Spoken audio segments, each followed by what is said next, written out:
Owen Parker. It's barely referenced that he was brought into the world in 1970, had something like one kin and lived in Indiana, US. He came from a working-class family and was generally an enterprising young fellow with a craving for freedom, personal growth and a yearning to take on the world. Consequently, it's not shocking that following moving on from secondary school he looked for ways of bringing in cash, and as per his sibling, his most memorable occupation was as a server's right hand in a cafe. However, he didn't keep going long. There, strangely, John became furious at work and stopped anyway. This didn't hinder his desires, and in the near future he got another line of work that not just permitted him more freedom in his undertakings, yet additionally drove him to find his actual calling. Deals. John started filling in as a house-to-house sales rep for Kirby vacuum cleaners. At first his family ridiculed him, yet in a brief time frame John demonstrated to everybody that he had found his bearing in life. As a matter of fact, toward the finish of his most memorable year he was essentially the organization's #1 sales rep nearby, and declared he wouldn't make do with only that. Functioning extended periods from 12 to 16 hours per day, he became not just a deals chief whose accomplishments were perceived at organization gatherings, yet in addition an aide for different sales reps who found groundbreaking thoughts, motivation and a good example in him. It was during this time that he met 20-year-old Judy, a little kid who was brought into the world in October 1969 and lived in Texas in a low-income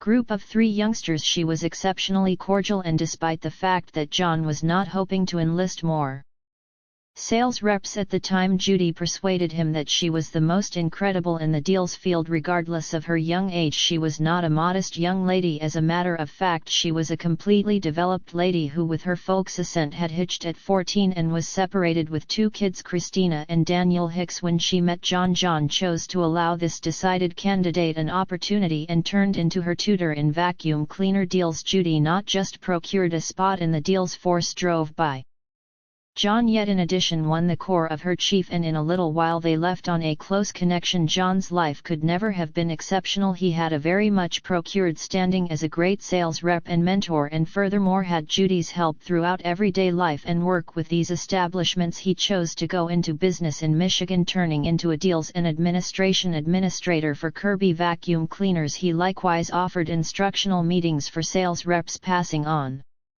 his own mystery and the energy that had made him a star in the area. His organization was perceived as one of the top nearby, and John generally featured that he had made this progress thanks to Judy's help. In 1992, with his expert life settled, the couple got hitched, and before very long they committed themselves to exhibiting what a decent salesman could accomplish in life. The couple had 2 little girls, Tiffany and Erica. Getting the quantity of youngsters the family to 4, they moved homes a few times, generally to better areas, and the kids started to partake in the advantages procured through the difficult work of John and Judy. At first he approved of his wife's kids. Christina was a sweet young lady, and Daniel was to some degree hyperactive and wicked. The Parkers partook in a decent home, phenomenal schools for the kids, very good quality vehicles and continuous getaways. John was storing up a huge fortune and didn't have any desire to conceal it. In actuality, he involved it as a motivator for the youthful sales reps he prepared, showing them what could be accomplished through difficult work anyway. As time elapsed and Judy's kids entered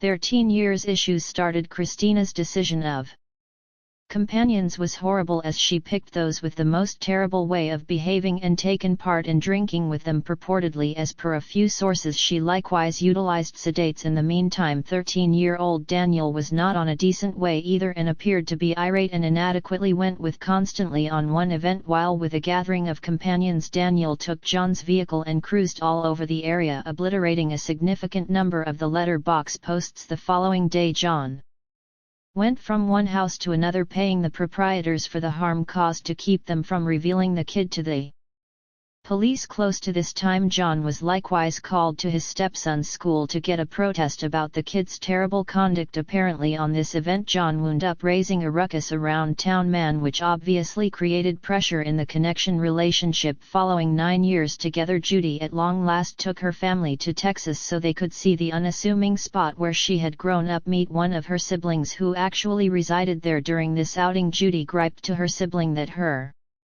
marriage was fizzling and that John abused her youngsters. The fact of the matter was that Judy, a long way from perceiving that her more established kids were on some unacceptable way, favored them, which obviously warmed up what appeared to be a strain cooker. On the off chance that everything was at that point terrible, things deteriorated when John started to think that his significant other was being untrustworthy with a worker of his organization consistent with his approach to tackling issues. John was not a man to sit and stew over an issue, yet a man of activity to rule out uncertainty. He introduced cameras in different pieces of the workplace, lastly got obvious proof that validated his intuitions. At that point John's reality imploded and his beforehand happy and friendly way of behaving took a 180 degrees turn. He started to drink, and affected by liquor he had horrible contentions with Judy, as well as turned out to be harsh towards his kids. His little girl Tiffany got a beating with a belt when her instructor illuminated her dad that she had not carried her schoolwork to school. When the educator saw the imprints from the beating the following day, she called social administrations to report the episode. Before they showed up, John made it clear to the 4 children that if they had any desire to keep partaking in the sumptuous everyday routine they had been experiencing up to that second, it was smarter to not express anything about the beating. Without a doubt Tiffany faulted her step-brother Daniel for what had occurred, and he didn't deny it anyway. John's terrible state of mind didn't just influence his family, his workers, and, surprisingly, the organization's clients experienced the deceived spouse's eruptions of fury. Looking to put distance between his significant other and her sweetheart, he chose to move the family to a selective region in Crown Point, Indiana, regardless of as yet being enamored with Judy and trusting that by eliminating her from enticement they could have a new beginning. Things didn't improve while Judy started to work on her appearance by getting more fit and changing her look. John let his facial hair develop, began smoking, his closet was decreased to pants, and he was continually diverted. The business endured because of his state, winding up practically bankrupt and offering his boat to remain above water. Bits of gossip coursed in the workplace that Judy was taking part in an extramarital entanglements with Jeff, John's right-hand man. However, it was hazy. Assuming that the reports were valid, they without a doubt filled more conflicts. At one point Judy informed him that she had chosen to separate, yet it wouldn't be that basic. John felt that he had given everything to his significant other, hauled her out of destitution, acknowledged her youngsters, gave her extravagances, or more completely cherished her to the mark of worshipful admiration. With that equivalent energy transformed into disdain, he started to remove all his better half's wellsprings of cash. He made it clear that on the off chance that she left she would leave with nothing, and his distinct advantage was the recording of her unbeliever it with the workplace representative. This was the situation toward the start of 2003, and obviously the strains between the couple impacted the kids, whose conduct went from terrible to more regrettable. Even Tiffany spent special times of year grounded on the grounds that she and a companion had lit a fire on school grounds. The finish of the contentions came on Thursday, April 17, 2013, when John and Judy went out to supper alone at an eatery, potentially attempting to track down an answer for their circumstance, or perhaps attempting to restrain the showdown. After supper they called home to keep an eye on the children and declared they would return without further ado. At that point Christina requested that they come by the workplace since she had left a school notepad there. Leaving the cafe they went to the organization, and JN made a move to carry the extra supper to Jeff, who was probably working late. The couple showed up at the workplace in an abandoned modern region not long before 10 p.m. Both entered the office while John conversed with Jeff. Judy got her girl's journal and gotten back to the vehicle left external. Minutes after the fact, John emerged from the workplace and opened the back entryway on the driver's side to look for something in the vehicle when out of nowhere 2 uproarious bangs were heard and JN imploded on the parking area floor. Right away the 911 got calls from Judy and the other from Jeff. As standard in such cases, police and clinical help units showed up at the scene. Inside the space of minutes, sadly, John, 33 years of age, had been shot toward the rear of the head and was proclaimed dead on the scene. After examining Judy, who was inside the vehicle at the hour of the occurrence, the lady could essentially contribute nothing. She expressed she was staying there when her significant other emerged from the workplace, opened the secondary passage on the driver's side, and promptly heard 2 explosions. Judy described that her response to hearing the shots was to conceal, safeguarding herself with the seat, and when she lifted her Had she simply figured out how to impression what appeared to be a man in dull clothing taking off from the vehicle? John's wallet was missing, so from the start the occurrence appeared to have been a burglary. However, the more the scene was broke down, the more questions emerged in the examiner's psyches. Nobody other than the couple realized they would have been there, so a progression of inquiries were formed. How could somebody be hoping to commit an irregular burglary in a modern region that had no individuals available for use around evening time? Assuming it had been a theft, for what reason did they first end his life and really at that time stripped him of his wallet when in plain sight? John was wearing a 20,000 gold Rolex and other effectively open gems. Why hadn't the cheat looked through the pockets as lawbreakers as a rule do in these sorts of attacks? A greater number of inquiries than response to 2 slug housings were found at the location of the assault. This matched Judy's record of hearing 2 explosions. One of the shots took John's life very quickly, and concerning the other there was no authority data. With their heads brimming with questions, the examiners started their work, and obviously the primary individual they took a proclamation from was Judy. She guaranteed that some time before her better half had a contention with a worker of his organization and distinguished the man. Past this, Judy couldn't give much else of interest past what she had said at the location of the occurrence. Jeff was likewise not supportive. He was inside the workplace, and when he emerged after hearing the explosions, everything was at that point over. In the interim, they specialists reached the Parker occupants, and the call was replied by Christina, who was educated that her stepfather had died. With the burglary intention nearly precluded, investigators turned their concentration towards John's circle, beginning with the supposedly angry representative. The man affirmed they had a critical contention, yet said it had been genuinely settled. Besides, he had an explanation that was explored and checked. The examination then, at that point, extended to almost everybody near the youthful financial specialist, colleagues, past and current workers, contenders, and, surprisingly, John's loved ones. The main somewhat dubious finding was the connection between the widow and the organization's senior supervisor, yet there was no significant proof. Judy's disposition during her significant other's memorial service was extremely captivating. Remarks referenced Judy seeming lively and associating with companions as a glaring difference to the normal morning conduct. Her ex, the dad of her 2 kids, was likewise noted to be serenely perusing a paper at the burial service 4 days after John's homicide. Daniel, 15, was taken in to be interrogated on doubt of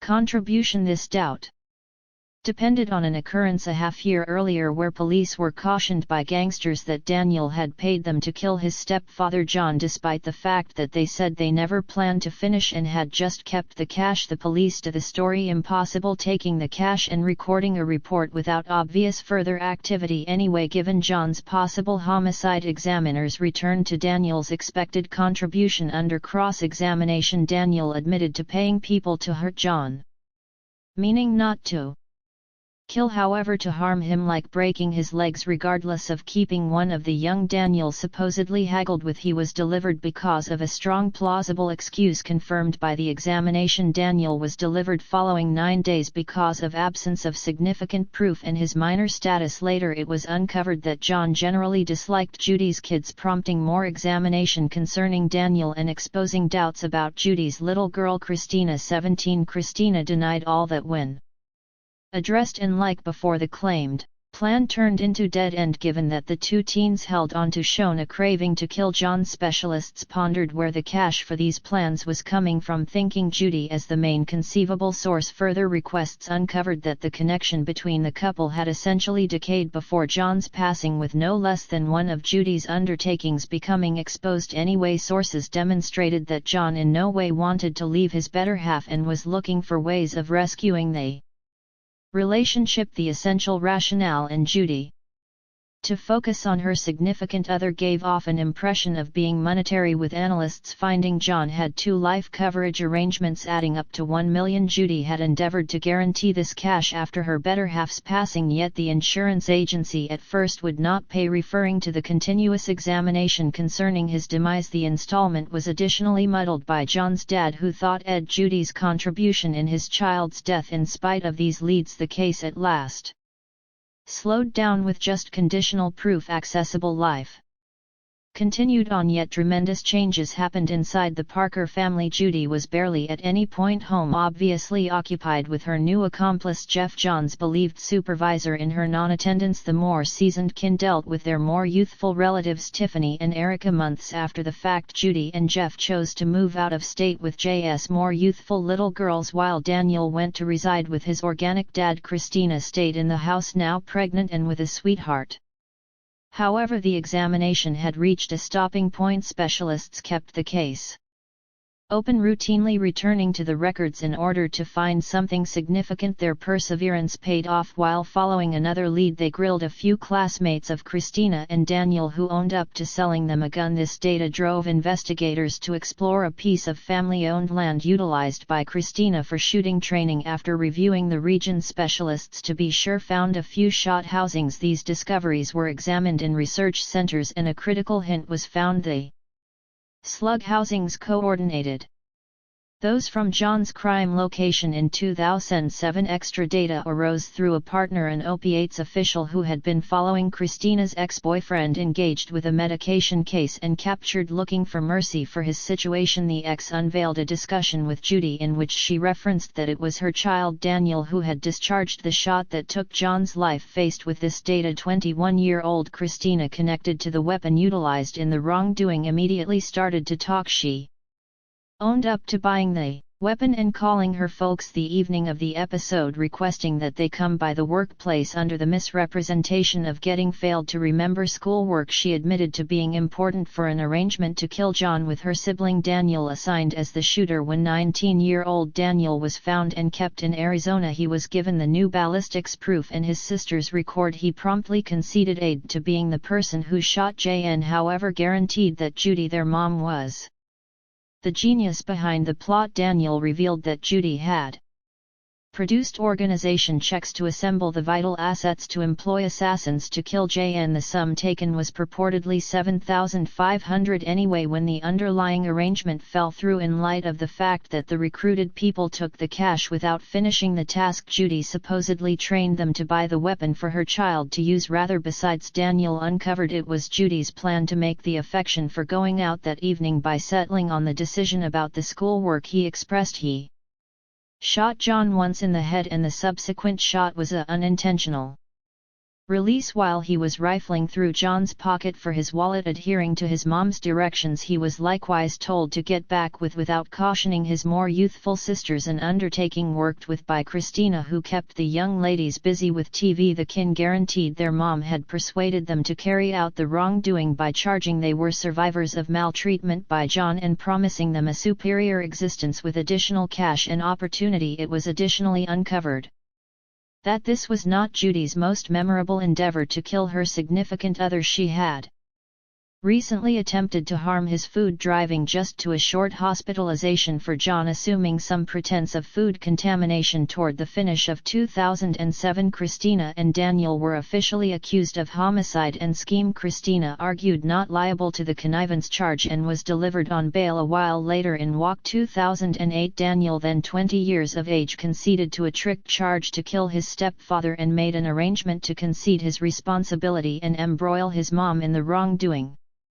In return for his collaboration, the arraignment concurred not to accuse him of the more serious offense of homicide, in spite of the fact that he would in any case confront a sentence of 20 to 25 years in jail. Daniel guaranteed that almost a year prior to the occurrence, when he was 14, his mom and sister previously requested that he assist with killing JN. He point by point that his mom gave him and his sister cash to purchase a gun, as well as furnishing him with dark dress, gloves and a veil to wear. Upon the arrival of the wrongdoing, she likewise educated him on how to do the terrible errand, including cleaning up after getting back to kill any hints of explosive. At last, Judy got a sense of ownership with discarding the weapon, the garments worn during the wrongdoing, and her significant other's wallet. Confronting the unavoidable in July 2009, 6 years after her significant other's passing, Judy gave up to the specialists and consented to concede to trick to perpetrate murder, recognizing her job in arranging, executing and concealing the wrongdoing. The arraignment mentioned that she be condemned to life detainment with at